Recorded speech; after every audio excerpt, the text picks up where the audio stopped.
Tonight, Donald Trump condemned for violent rhetoric, saying a former congresswoman should have guns trained on her face.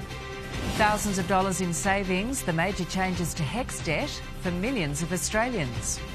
A couple from Edmundston Park escape with their lives, then watch as their home burns down. Seeing blue, the unwanted visitors to our beaches with a sting in the tail. Not Kansas, but Sydney. Hollywood stars arrive for the world premiere of Wizard of Oz spin-off, Wicked. And the Melbourne Cup Carnival kicks off with Derby Day and a remarkable comeback story for jockey Jamie Carr. This is 9 News with Georgie, Gardner.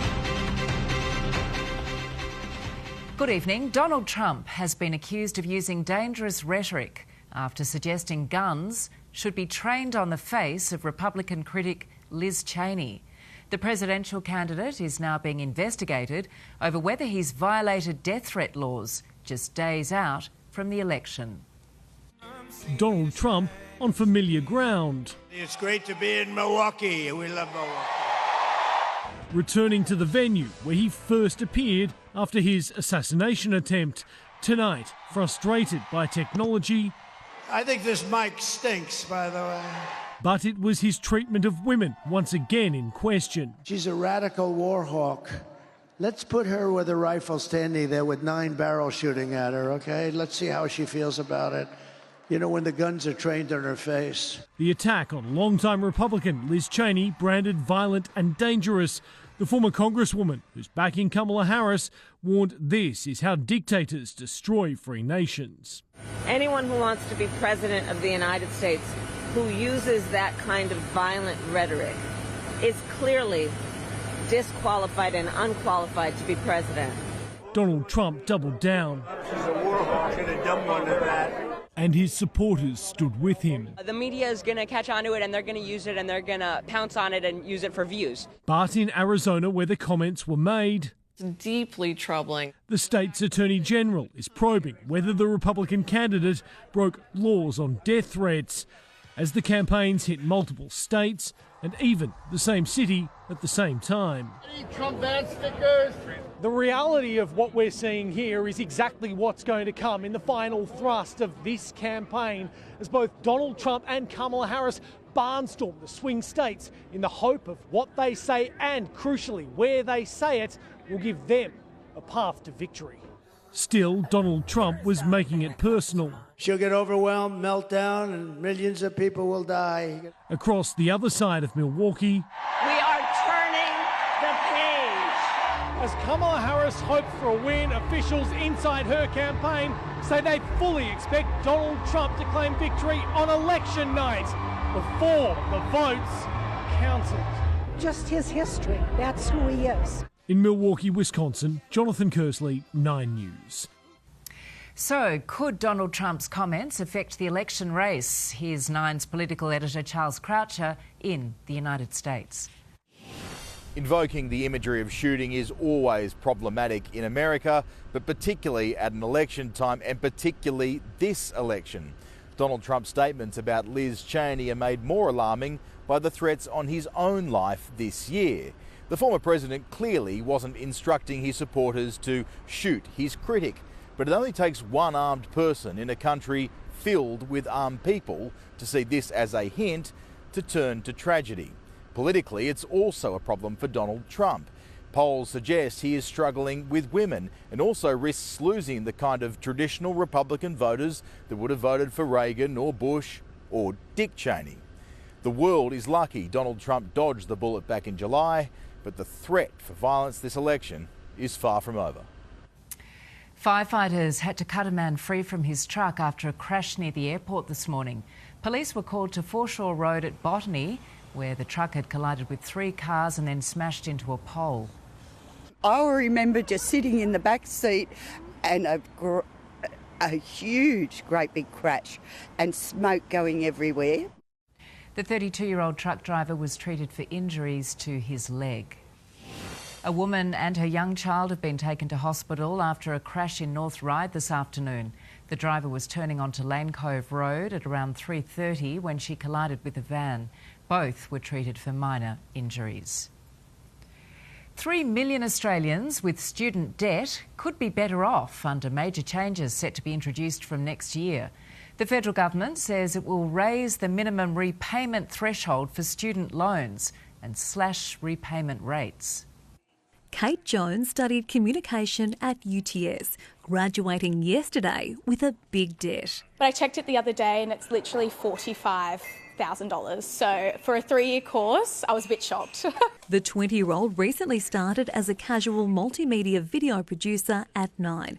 And while she will have to start paying off her debt now she's working, she might not have to pay as much, with the federal government announcing it'll lift the minimum repayment threshold from incomes of $54,000 to $67,000. What this will do is help people who are just starting out, who've just finished uni, who've just finished TAFE. It also plans to reduce the amount those with a student debt have to repay, based on incomes of up to $180,000 a year. For example, a graduate earning $70,000 a year would see a $1,300 reduction in their minimum repayments, while a graduate earning $80,000 would pay $850 less.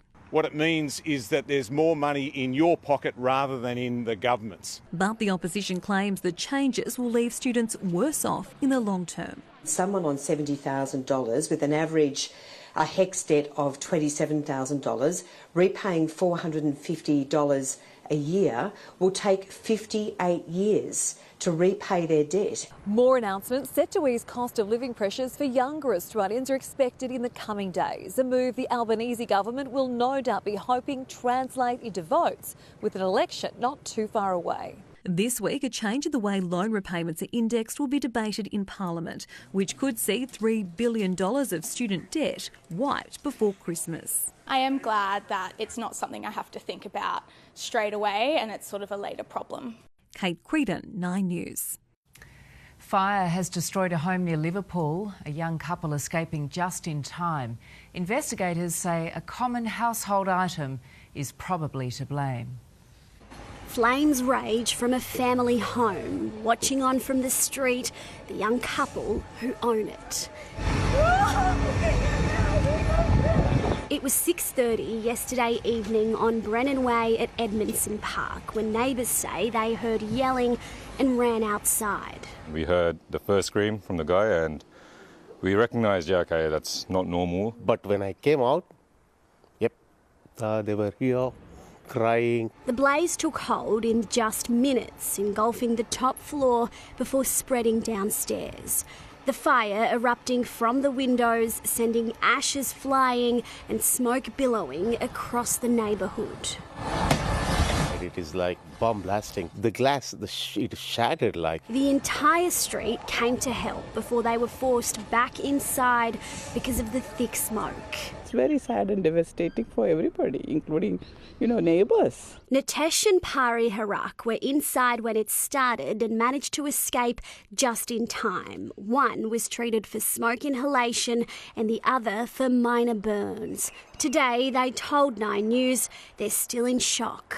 I feel terribly sorry for the husband and wife in their house because, pretty much that's their home. The fire is believed to have started in this bedroom on the top floor. Investigators say it's not suspicious. They're now looking into whether a candle may have caused it. A young couple, alive and with each other, but tonight coming to terms with losing their home. In Edmondson Park, Massilia Eiley, 9 News. A man aged in his 50s has impaled himself on a fence in Sydney's west after trying to jump over it. Paramedics were called to Princess Street in Warrington. The man had to be taken to hospital with the wood still in his leg. He's in a stable condition. 14 people have died in a freak incident in Serbia's second largest city.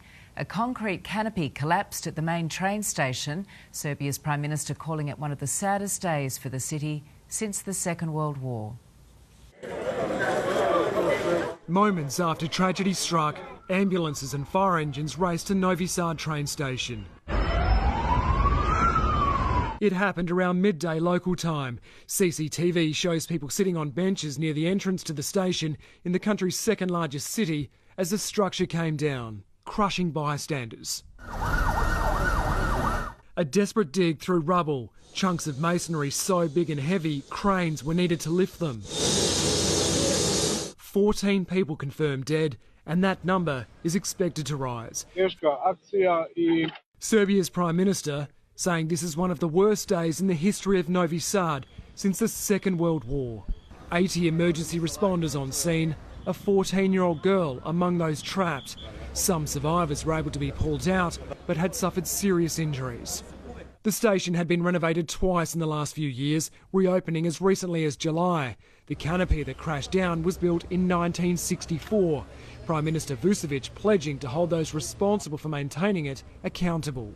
Rescue efforts continuing into the night, the government declaring an official day of mourning. In London, Edward Godfrey, 9 News. A man is dead and a gunman is on the run after a shooting outside a Halloween party in Melbourne. In the wake of the killing, wild brawls erupted as partygoers spilled onto the street. In full view of police, young men square up and attack each other, trading kicks and punches as outnumbered officers barricade the crime scene where a young man was shot and killed.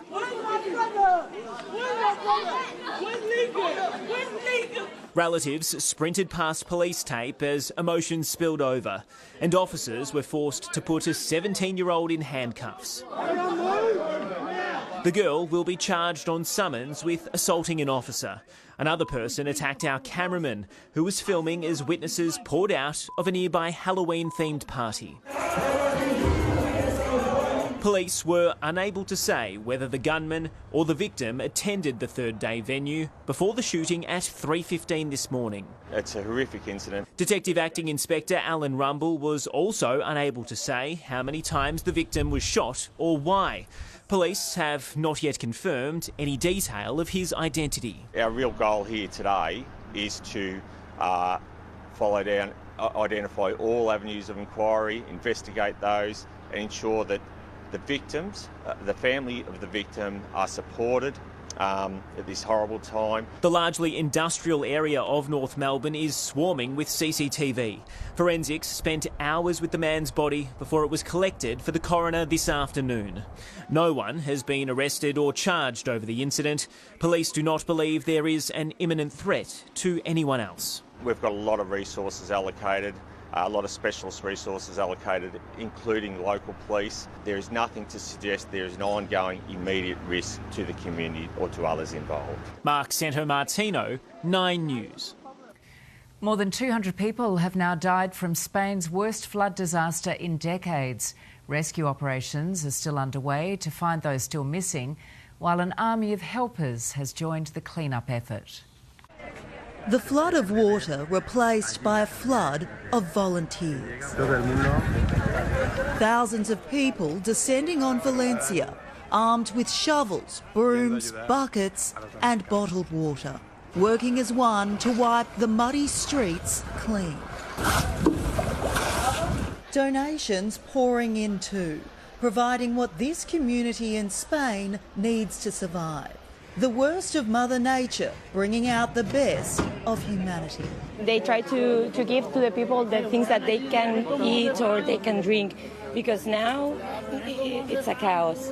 Basic services like running water, electricity and phone connections remaining cut off in some areas. Dozens of people are still missing and search efforts are ongoing. Sorry. They passed away. Piled up cars and debris blocking streets, leaving some residents trapped 3 days on. As the shock wears off for others, the devastation has set in. This man who lost his house says, "I have lived there all my life. I am 62 years old. And now in one night, it is all gone." The Pope offering his prayers, but with more rain forecast, this community knows there are more challenging days ahead. In London, Hannah Sinclair, 9 News. Patronage on Sydney's public transport network is approaching pre-COVID highs.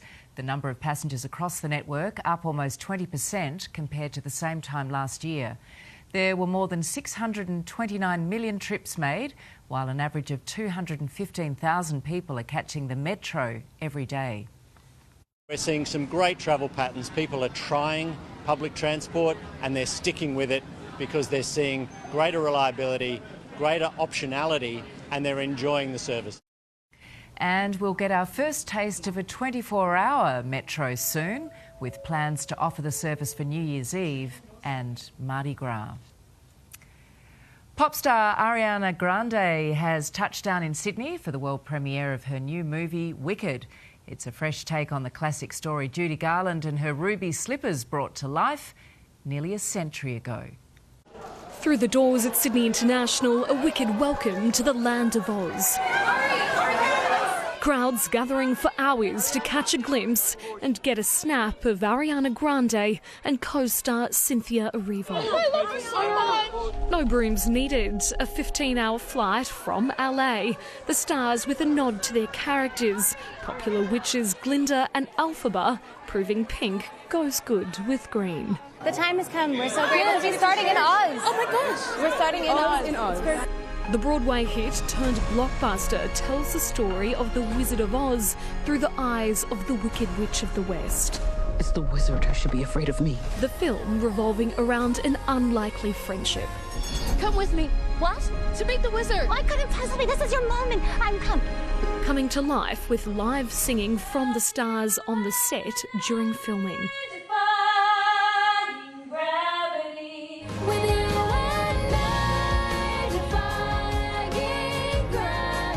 What did the role mean to you? Oh my goodness, everything. Everything, truly everything. It's a dream come true, and to share it with this incredible cast, we're all so grateful. In the city, Maya Windows transformed with costumes and merchandise. I dropped everything and I said to my mum, I need to get in the city now and try to find her. Tomorrow's world premiere will be hosted right here at the State Theatre, and most likely won't be a walk down the red carpet, but the yellow brick road. The stars also sticking around to experience the real Oz. Yes. I really would like to see the Opera House. The Opera House. And also just sharing this moment with our fans here. Australia, the first stop on a 5-city tour, because there's no place like Sydney. Madison Scott, 9 News. It is time now for a check of today's weather. Hi, Belinda. Hi, Georgie. A grey and drizzly start to our weekend. The southeasterlies turning northeasterly by lunchtime and picking up this afternoon. Those onshore winds bringing a few light showers. Most suburbs recording less than 2 millimetres. Terry Hills, the wettest, with nearly 7. Sydney siders pulling out their jumpers again. The city's coolest day in more than a fortnight, peaking at 20.5. Just before 3 p.m, even colder in our west with top temperatures up to 7 degrees below the November average. Penrith only making it to 20.1. But we'll be back at the beach tomorrow. The mercury climbing into the 30s. I'll have the latest forecast after sport, Georgie. Thanks, Belinda. We'll see you then. In the news ahead, ransacking a home, the thief dressed as a tradie and armed with a kitchen knife. From Avalon to Bronte, the blue invasion at beaches across Sydney that pack a painful punch. A Sydney woman facing 5 years in a Bali jail accused of stealing laptops. And 2024's Word of the Year revealed.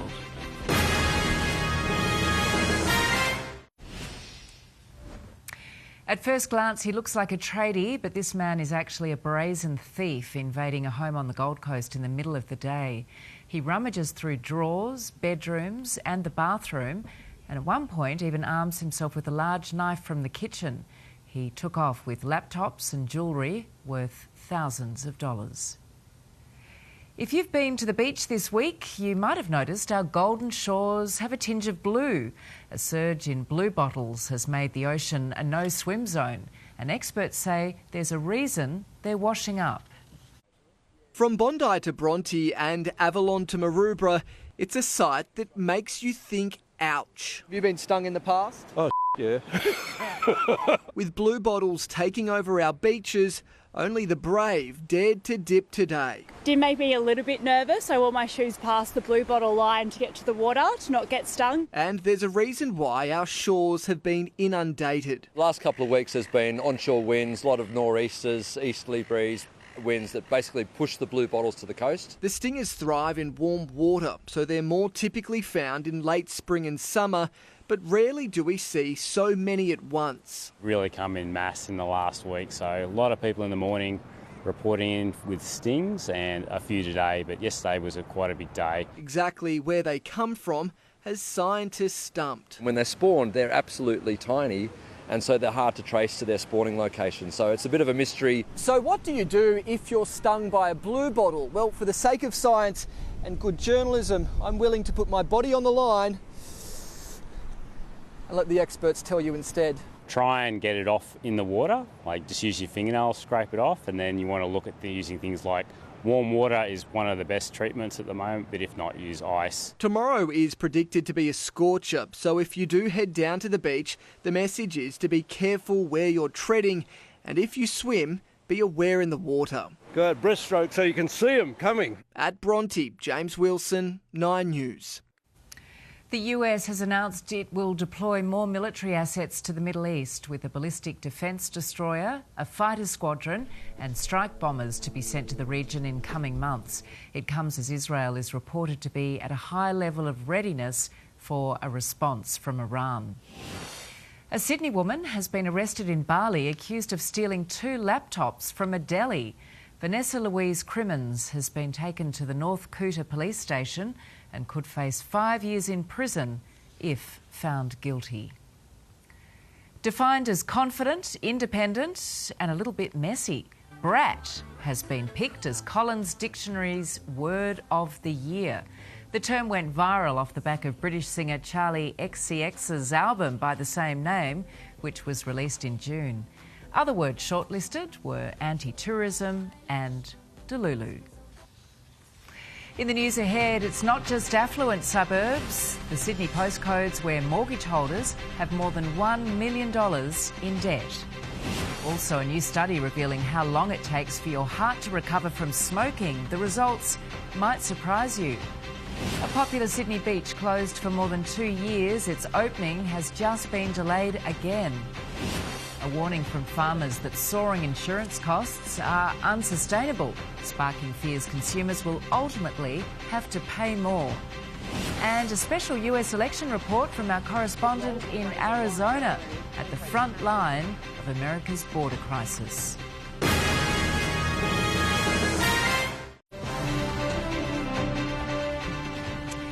New figures have revealed how deep in mortgage debt Sydney residents are. Digital Finance Analytics found nearly a quarter of borrowers owe more than $1 million. And that's right across Sydney, from Marsfield to Drummoyne and Sans Souci. About a third of mortgage holders owe more than $800,000, including those living in Oakley, Kyle Bay and Caringbah. Debt is at its highest in waterside suburbs such as Double Bay, Bellevue Hill, Darling Point, Dover Heights and Mossman. There's new evidence on the health impacts of heavy smoking and the lasting effects it has on our heart. Health reporter Gabriella Rogers has the details. Smoking is the leading cause of preventable disease and death in Australia. People who stop, no matter what age, will improve their health and boost life expectancy. While quitting significantly reduces someone's risk of cardiovascular disease, new research shows there's a lag according to someone's smoking history.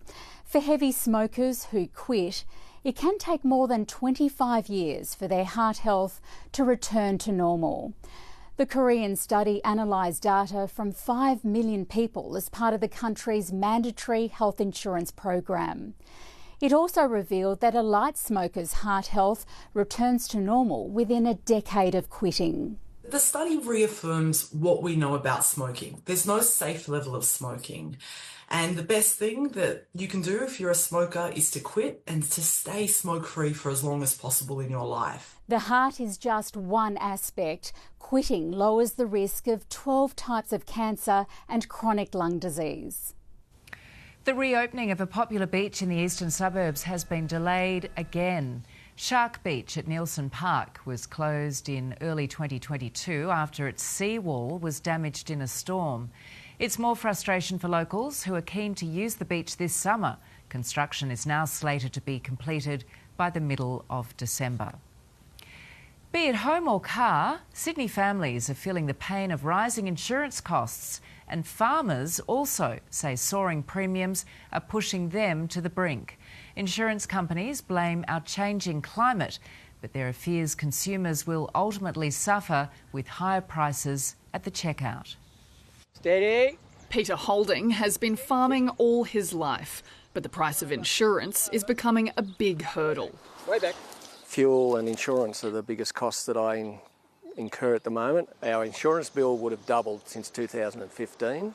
Go back. It's a similar story for many farmers across Australia, and Peter says it's unsustainable. We just won't have the money to insure it, so we'll just stop insuring it and then we'll just keep our fingers crossed. This week's inflation data showed insurance was the fastest growing expense. In the last 12 months, the overall rate of inflation increased by 2.8%, while insurance went up by 14%. Insurance on a farm covers a wide range of things, from agricultural machinery, farm buildings and fencing, to livestock and crops, safeguarding farmers against accidents and bad weather. As the frequency and severity of extreme weather increases, that is being factored into insurance premiums as well. Insurance companies point to a changing climate, more fires, floods and storms, forcing them to push up prices. These escalating costs mean that someone has to pay for it. They can't continue to be absorbed by farmers. They have to be passed on, and that means the only place you're going to see that is at the checkout. It's all the more important that we double down on our mitigation efforts. But Nationals leader David Littleproud says mitigation measures don't always lead to reduced premiums. And I just fear that this is getting out of control and insurance companies are gaming the system, and I think it's now time for the ACCC to inject themselves and to run the ruler over this. Insurance companies are on notice. If they're doing the wrong things, then the government will act, the regulator will act. There is no evidence that the insurance industry is price gouging. For Peter, the time for talk is over. I just don't think sitting around in a room trying to work out how we're going to make the premiums cheaper is going to be the answer. He wants to see more action on climate change. I think we've wasted a decade doing nothing, and that's going to come back and bite us on the backside. Amanda Kopp, 9 News. In the race to the White House, one of the major issues is immigration. America's southern border becoming a flashpoint for both Donald Trump and Kamala Harris. 9 News travelled to Arizona to find out firsthand what voters are feeling on the front line. The White House is almost 4,000 kilometres from Nogales, Arizona, and yet it's right here at America's southern border where a large part of this campaign's being fought. We're going to have the largest deportation in the history of our country. I believe we have a duty to set rules at our border and to enforce them. Both Kamala Harris and Donald Trump targeting this Sunbelt state. It's one of the 7 battlegrounds. Here, immigration is the key issue. The people running over the border, coming in illegally, then the crimes, going up in the areas like this area here. Melvin Davis is a military veteran. He was a long-time Democrat until Kamala Harris took over the campaign. Kalama, whatever her name is, Miss Harris. I call her Miss Harris. I believe it's her, yeah.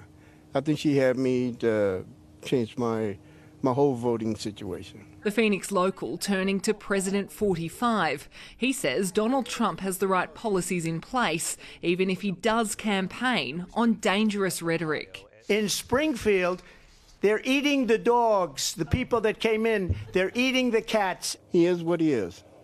He's, I don't think he cut any corners. I don't think he's racist. With rolls of razor wire and concrete panels, the wall here at Nogales, Arizona looks more like a high-security prison fence. This is the front line of America's immigration crisis, where the divide couldn't be more stark. My parents migrated from Mexico to come to America for a better life. Sal finds Trump's views on migrants frustrating. He's already submitted his vote for Kamala Harris. She just understands the people. She comes from a background similar to probably mine, our immigrant parents, and working hard, working at restaurants and stuff like that. We all did that at once, and I think that she's very relatable. Arizona went blue with Biden in the last election, red with Trump before that. A swing state and its voters divided, but one thing they hope to agree on.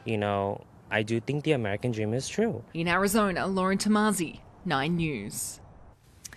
Ahead in 9 News, the Iraqi orphan now sharing a stage with Coldplay on their Australian tour. And the 132-year-old Bondi Boot factory has just been given a multi-million-dollar polish-up. Your first look inside next. And James is trackside at Flemington for sport. And James, a wild start to the Melbourne Cup Carnival. Hello, Georgie. Yes, Derby Day had just about everything, and Jamie Carr was involved in all of it coming up. From a bloodied nose to a suspension to a Derby triumph. All the action from a day the jockey will never forget. Also, Eels captain Junior Barlow reveals his first impressions of new coach Jason Riles. Plus, one contender stands above the rest in the race to open for Australia in the first cricket test.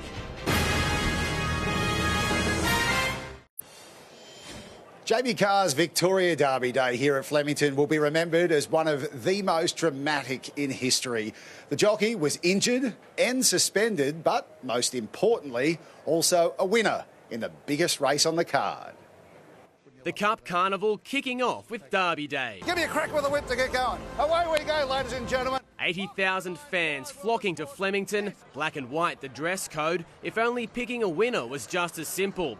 Champion jockey Jamie Carr has ridden hundreds in her career, but she's never had a day like this. A win that means so much, another will by a length and a quarter. An emotional early triumph in the Damien Oliver, on board another will, just days after the passing of owner Colin McKenna, who was Carr's longtime mentor and friend. Something picked us up and carried us over the line.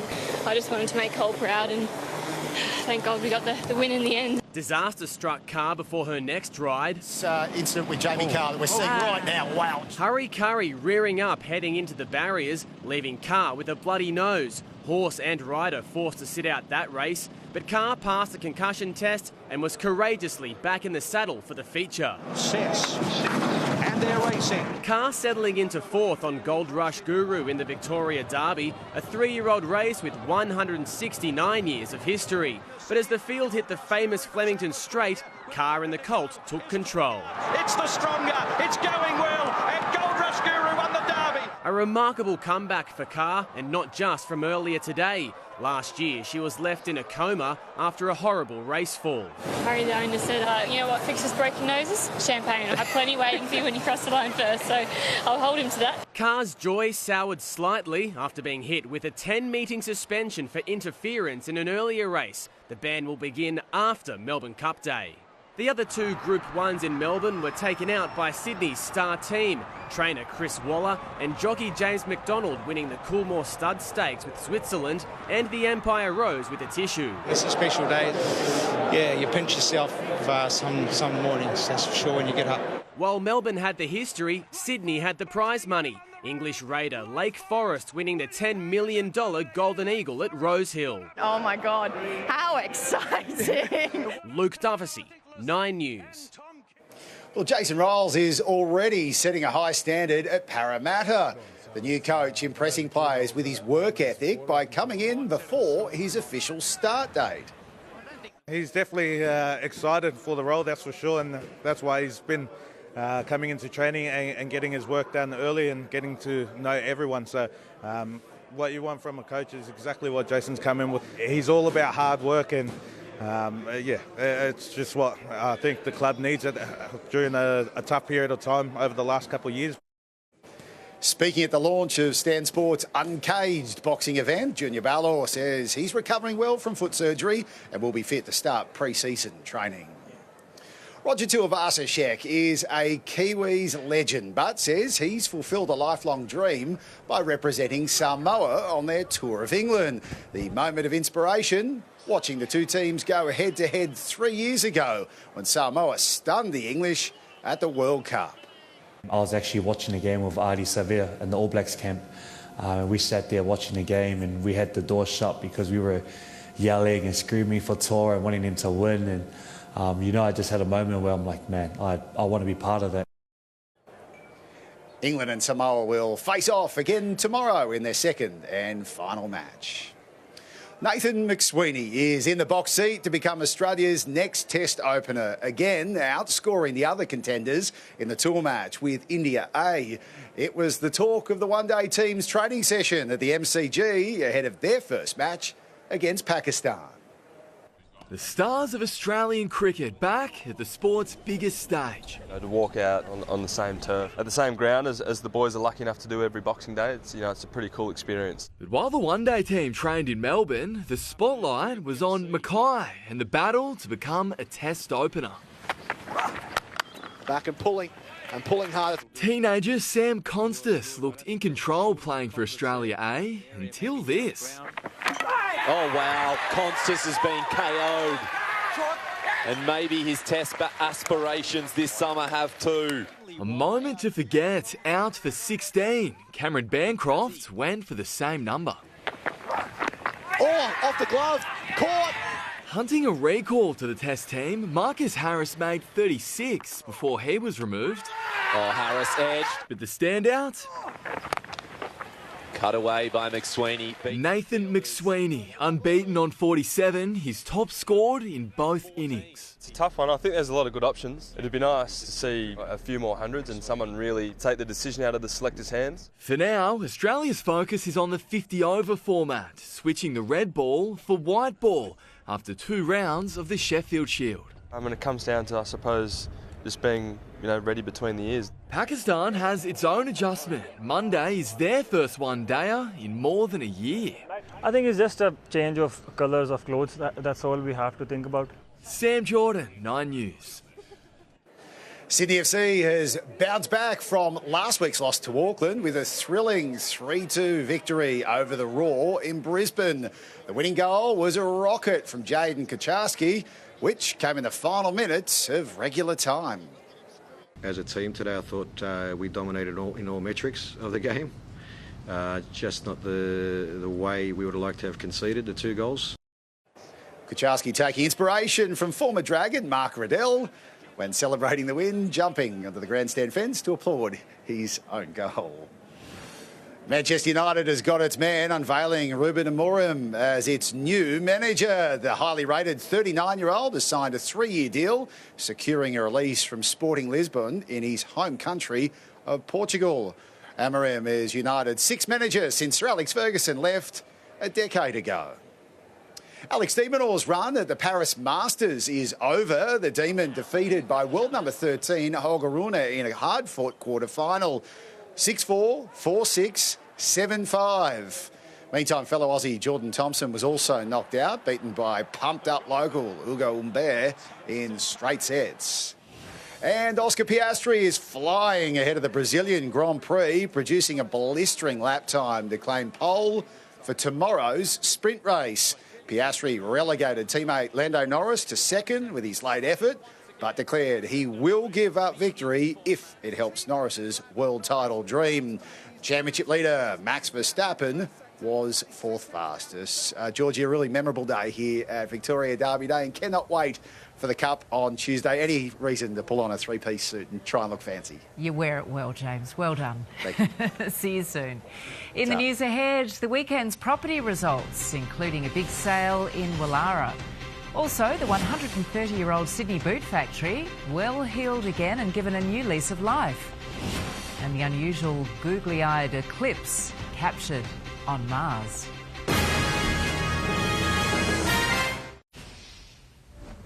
Taking a look at today's property results now, and 517 properties went to auction, the clearance coming in at 59%.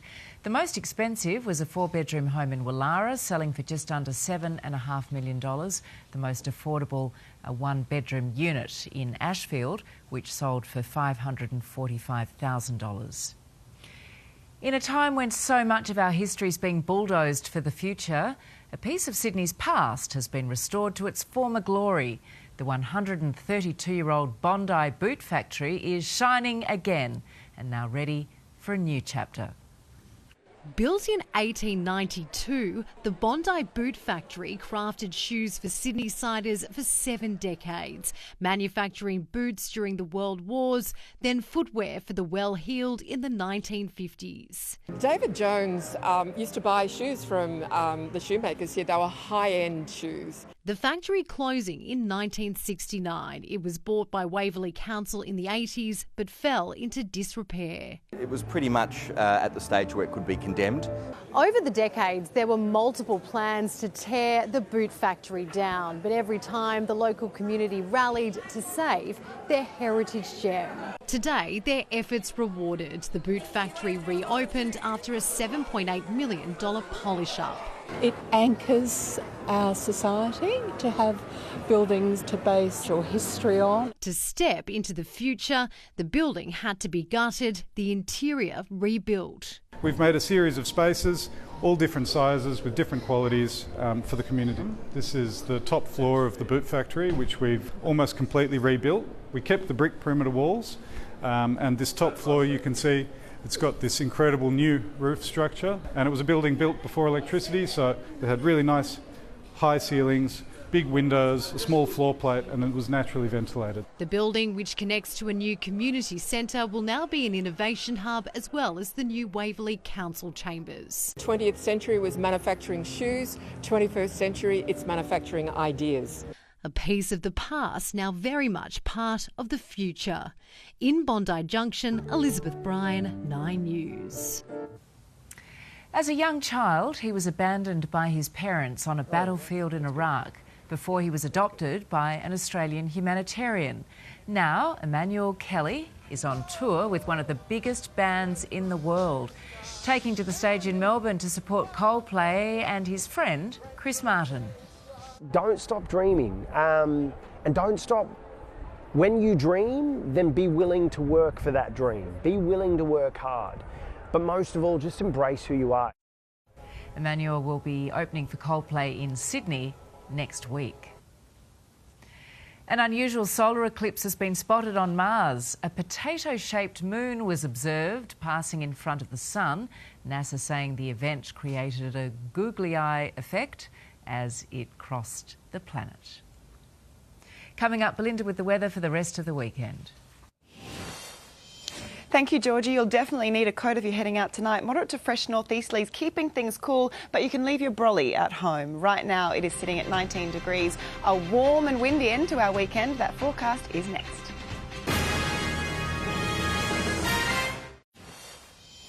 Hello again. Cool and cloudy conditions across Sydney today. The grey skies hanging around all day with some drizzly showers sweeping across Middle Harbour. This time lapse taken from the Spit in Mossman. The jacarandas adding a pop of colour to the dreary view.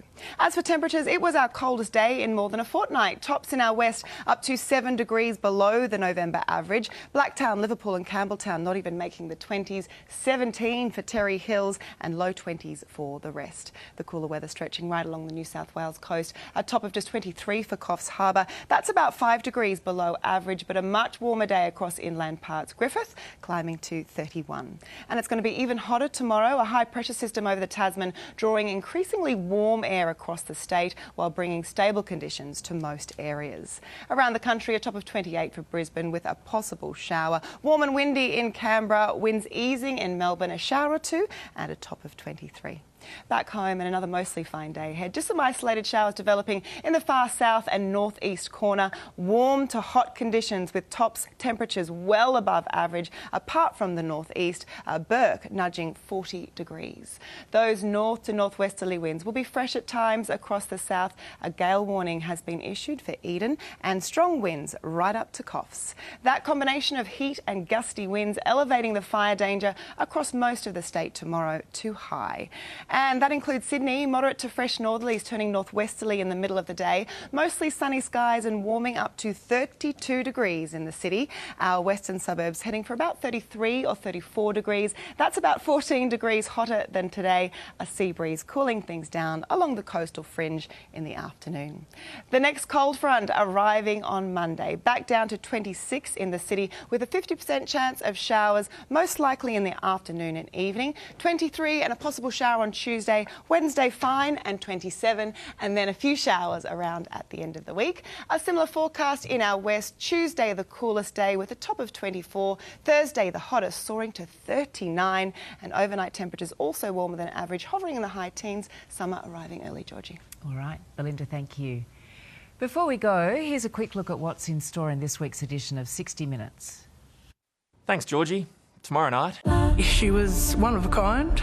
A mother just knows. Controlled, trapped, dead. She didn't do this. Exposing Australia's invisible killings. Hidden homicides staged as suicide. It's a national shame. It's murder, just using the victim's own hands. Plus, how music sensation Kid Laroi definitely the craziest thing I think I've ever done. Became the man of his family. I'm going to try my best. Maybe that is part of being a role model. That's tomorrow night after the block. Back to you, Georgie.